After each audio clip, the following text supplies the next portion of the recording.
Assalamualaikum warahmatullahi wabarakatuh. Dan di sini dengan saya Elan Yudo Prakoso dengan nomor NIM 18425694 SV148836. Di sini saya akan membuat video tentang praktikum IoT A 2020. Di sini saya akan menjalankan tugas dari pertemuan 4 yang dimana tugasnya adalah membuat suatu rangkaian Arduino yang melibatkan 7 segmen. Nah, di sini objektifnya kita ketika menekan tombol push button, jadi terdapat 2 push button. Jadi push button pertama ketika kita tekan, maka nilai atau digit atau output dari 7 segmen akan bertambah. Jadi angkanya akan bertambah. Misalnya jika kita menekan tombol push button yang A atau yang 1, maka nilainya bertambah terus. Misalnya 1, 2, 3, 4 dan seterusnya hingga 9. Dan push button kedua berguna untuk mengurangi angka yang terdapat atau tertampil di 7 segmen. Jadi misalnya angkanya yang tertampil 5, maka ketika kita menekan button B, maka angkanya akan menampilkan 4 karena berkurang. Dan seterusnya berkurang selama kita menekan terus tombol B. Dan di sini segmen terdapat 2, ada common anode dan common cathode. Di sini saya menggunakan 7 segmen common cathode yang dimana pin atau kaki negatifnya tersambung menjadi 1 dan kaki positifnya tersambung ke setiap pin dari Arduino dan common anode sebaliknya. Dan juga untuk menyalakan atau perintah dari programnya, common cathode akan high untuk artinya menyala dan low untuk artinya mati, sedangkan common anode high untuk mati dan low untuk menyala. Jadi kebalikannya. Di sini saya menggunakan common cathode. Dan apa saja yang dibutuhkan untuk membuat rangkaian ini? Di sini saya sudah membuat suatu rangkaian. Dan di sini saya membutuhkan Arduino Uno, kemudian 7 segmen, kemudian 2 tombol push button. Seperti ini. Lalu bagaimana sih tahap-tahap untuk membuat rangkaian ini? Pertama-tama kita harus mengumpulkan dahulu komponen-komponen yang kita butuhkan dengan cara mengklik icon komponen mode, kemudian kita klik icon P.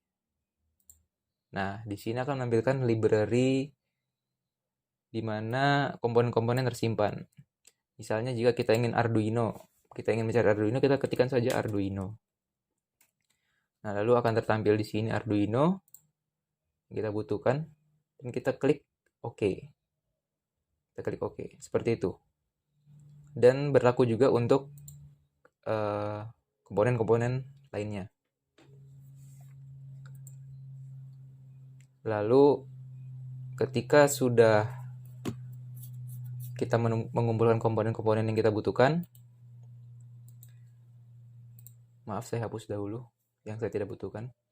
Lalu ketika sudah mengumpulkannya, kita sambungkan setiap pin-pinnya. Di sini saya mengalokasikan pin 1 sampai pin 7 untuk tersambung ke kaki-kaki dari 7 segmen. Dan kemudian pin 8 juga tersambung ke kaki 7 segmen, namun untuk titik ini atau dot, atau untuk menyalakan dot dari 7 segmen. Kemudian pin 9 dan 10 untuk masing-masing untuk switch A pin 9 dan maksud saya push button A dan push button B untuk dengan pin 10. Seperti itu. Dan tidak lupa juga memasangkan ground pada switch dan 7 segment. Setelah rangkaiannya jadi seperti ini, saatnya kita untuk melakukan coding pada atau membuat source code pada Arduino IDE. Di sini saya telah menyiapkan atau membuat terlebih dahulu atau sudah membuat source code-nya. Tentunya source code dibuat setelah kita merangkai rangkaiannya di sini pada rangkaiannya. Di sini saya setelah membuat source code-nya, awalnya kita mendefinisikan dahulu atau membuat suatu variabel. Di sini saya membuat variabel tombol A dan tombol B. Di sini untuk menampung masing-masing push button. Tombol A pada pin 9, tombol B pada pin 10. Di sini konstan artinya untuk nilai yang tidak berubah-ubah. Karena tentu saja pin 9 dan pin 10 itu untuk tombol A dan tombol B tidak akan berubah-ubah, jadi kita memakai konstan. Dan integer artinya tipe data angka.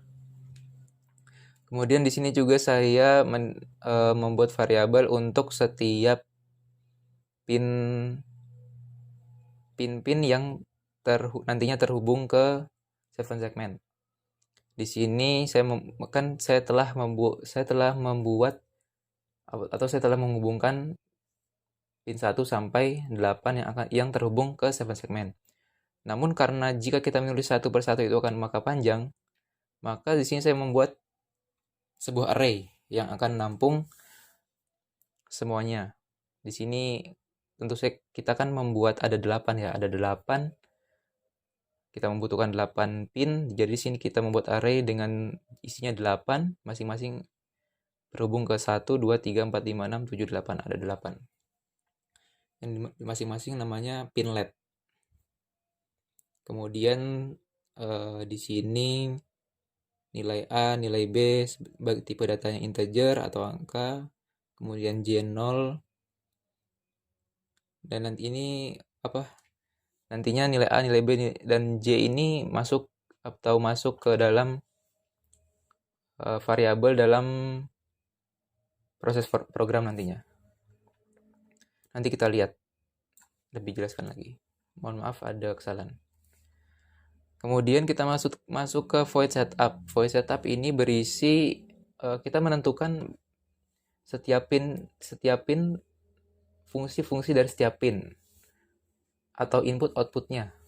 Di sini tombol A, tombol B kita melakukan set pada mereka sebagai input. Karena mereka push button, tentu mereka akan memberikan kita input, sehingga kita setting di sini input, dan kemudian untuk setiap pin LED tentu saja kita setting output. Di sini saya juga menggunakan perulangan for agar tidak panjang dalam membuat ketikannya, sehingga rapi juga ketika kita membuat source code-nya. Kemudian di sini ada digital write, pin LED 0, high, dan seterusnya. Ini adalah berfungsi untuk ketika kita menyalakan Arduino atau menjalankan programnya atau merunning rangkaian kita pada Proteus, sehingga pada 7 segmen nanti defaultnya akan menampilkan angka 0. Seperti itu. Di sini kita menyalakan pin LED, maksudnya kita menyalakan lampu-lampu pada 7 segmen untuk membentuk angka 0. Nah, sebelumnya juga saya harus menjelaskan posisi-posisi dari 7 segmen. Jadi kita untuk menghitung atau mengetahui letak-letak nomor 1, nomor 2 dari lampunya itu kita menghitung dari paling atas. Atas ini adalah segmen pertama, kemudian Jadi kita menghitung ke putar arah ke kanan. 1, kemudian 2, kemudian 3, 4, 5, 6, 7. 7 itu segmen yang di tengah. Jadi segmen pertama atas, paling atas, segmen ke 7 itu yang segmen tengah. Seperti itu. Kembali ke Arduino IDE. Di sini kita telah menentukan mana saja yang akan pinlet, maksudnya segmen mana saja yang akan menyala dan segmen mana saja yang akan mati, sehingga membentuk angka 0 pada 7 segmen. Di sini setelah membuatnya, karena angka 0 itu hanya segmen tengah saja yang mati, maka di sini kita setting low, yang lainnya high. Seperti itu. Kemudian setelah kita membuat source code pada void setup, kita lanjut ke void loop. Void loop ini berisi tentang coding atau source code yang akan diulang terus-menerus selama program itu berjalan. Nah, di sini nilai A ini menampung masukan dari tombol A. Nah, jadi kita membutuhkan di sini ada fungsi digital read. Nah, digital read ini berfungsi membaca ketika tombol A ditekan, maka digital read ini akan membaca tekanan atau push tersebut. Nah, digital read apa sih yang mau dibaca? Tombol A. Oke.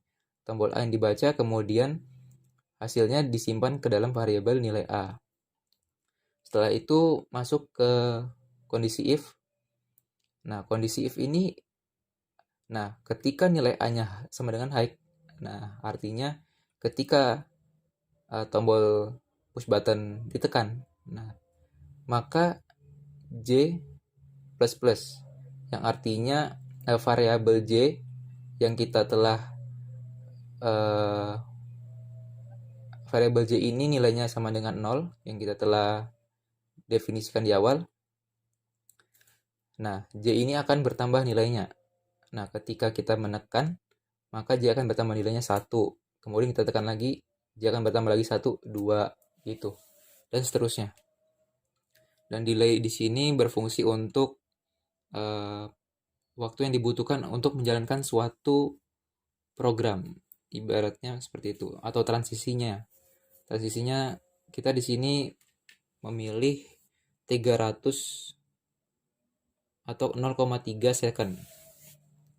Kemudian di dalam if ini ada kondisi if lagi yang saya buat.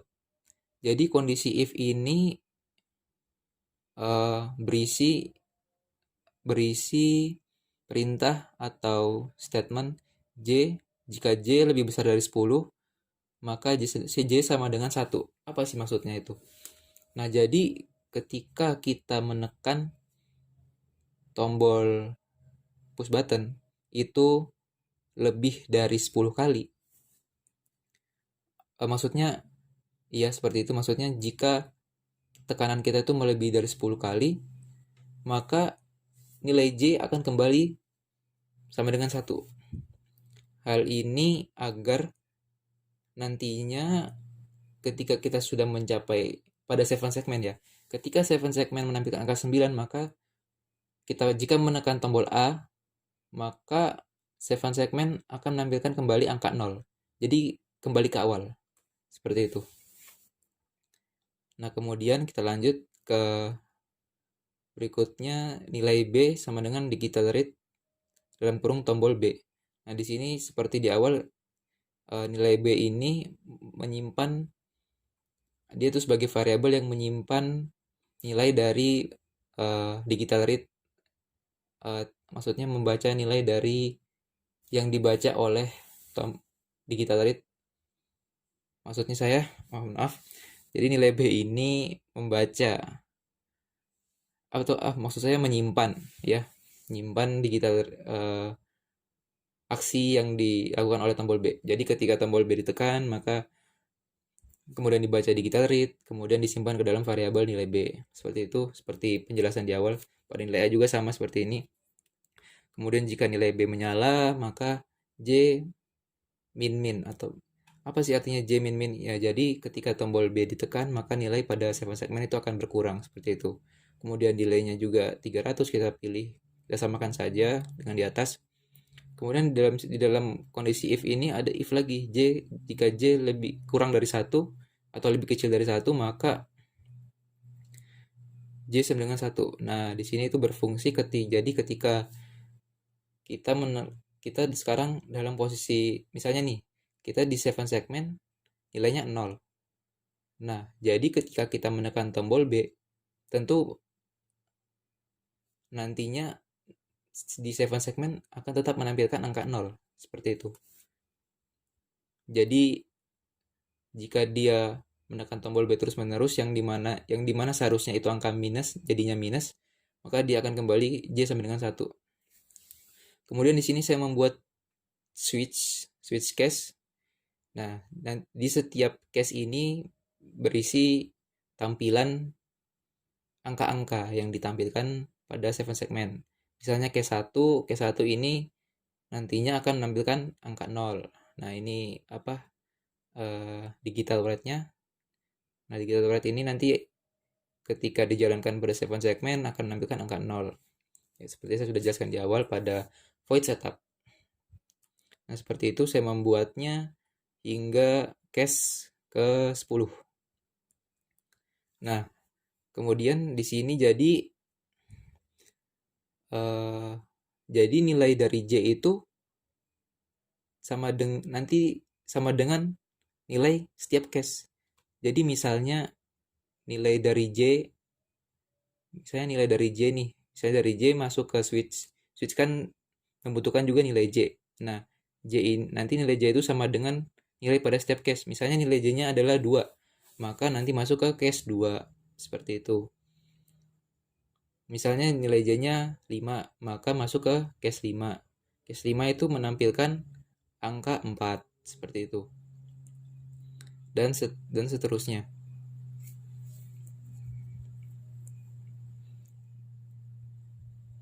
Kemudian di paling bawah ada di sini juga ada perintah break di dalam case. Nah, break ini untuk ibaratnya memberhentikan atau menjalankan programnya cukup sampai sini saja. Jadi tidak berlanjut ke case 10. Maksudnya setiap ketika kita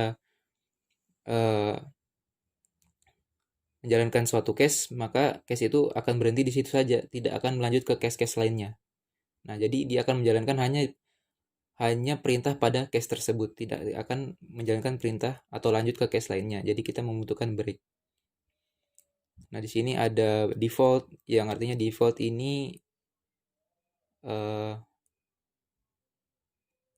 perintah yang sebenarnya, jadi dia itu perintah yang tidak ada. Seperti itu. Jadi dia tidak didefinisikan. Nah, ketika kita sudah membuat semua source code-nya telah jadi, saatnya kita menjalankannya. Bagaimana cara menjalankannya? Dengan cara klik sketch, kemudian export compile binary. Nah, dia akan sedang loading, mengecek apakah ada yang salah atau tidak pada source code-nya. Nah, di sini sebelumnya saya telah menyimpan program ini. Nah, namun jika kalian belum menyimpan program ini, ketika kalian menekan sketch kemudian export compile binary, maka kalian akan diarahkan ke tempat penyimpanan atau di mana kalian akan menyimpan program tersebut, seperti itu. Dan pokoknya setiap kalian melakukan perubahan maka kalian harus melakukan export compile binary. Nah, seperti itu. Kemudian kita kembali ke Proteus-nya untuk menjalankan simulasinya. Nah, setelah itu kita telah membuat source code ya. Kemudian kita harus memasukkan source code-nya ke dalam Arduino agar Arduino dapat menjalankan source code-nya. Bagaimana caranya? Kita klik 2 kali Arduino-nya. Kemudian kita cari file programnya tadi di mana dengan menekan program file, kemudian kita pilih gambar folder ini. Nanti kita akan diarahkan ke kita harus mencari di mana kita menyimpan file programnya. Ketika kalian telah menemukannya, folder programnya, kalian pilih yang sketch yang pertama yang ino.thunderhex. Oke, kemudian pilih open. Kemudian kita klik OK saja. Nah, setelah itu tinggal kita jalankan saja simulasinya. Kita jalankan tombol startnya yang terletak pada ujung kiri bawah. Dan kita lihat, nah, defaultnya akan menampilkan angka 0. Nah, kemudian untuk melakukan perhitungan kita harus masuk ke mode perhitungan. Ini karena ini angka 0 masih dalam mode setup. Kemudian kita masuk ke mode loop. Kita menekan sekali pada maksudnya pada tombol A. Nah, masih angka 0. Jadi kita ini telah masuk ke mode perhitungan atau masuk ke void loop-nya. Nah, kemudian kita tekan lagi. Nah, bertambah. Tekan lagi akan bertambah. Seperti itu. Jika kita tekan tombol B, maka nilai digitnya akan berkurang. Nah, seperti itu. Nah, kita lihat apa yang terjadi jika kita menekan terus-menerus sampai melewati batasnya. Nah, angka 9 kita tekan lagi, dia akan kembali ke angka 0. Dan kemudian apa yang terjadi jika kita menekan tombol B pada posisi angka 0? Maka dia tetap angka 0. Akan kembali ke angka 0, tetap angka 0, seperti itu. Dan saya pikir sekian dari saya. Mohon maaf bila ada salah kata atau kurang lancar dalam saya melakukan menjelaskan tutorial ini. Sekian dari saya, Jalan Prakoso. Wassalamualaikum warahmatullahi wabarakatuh.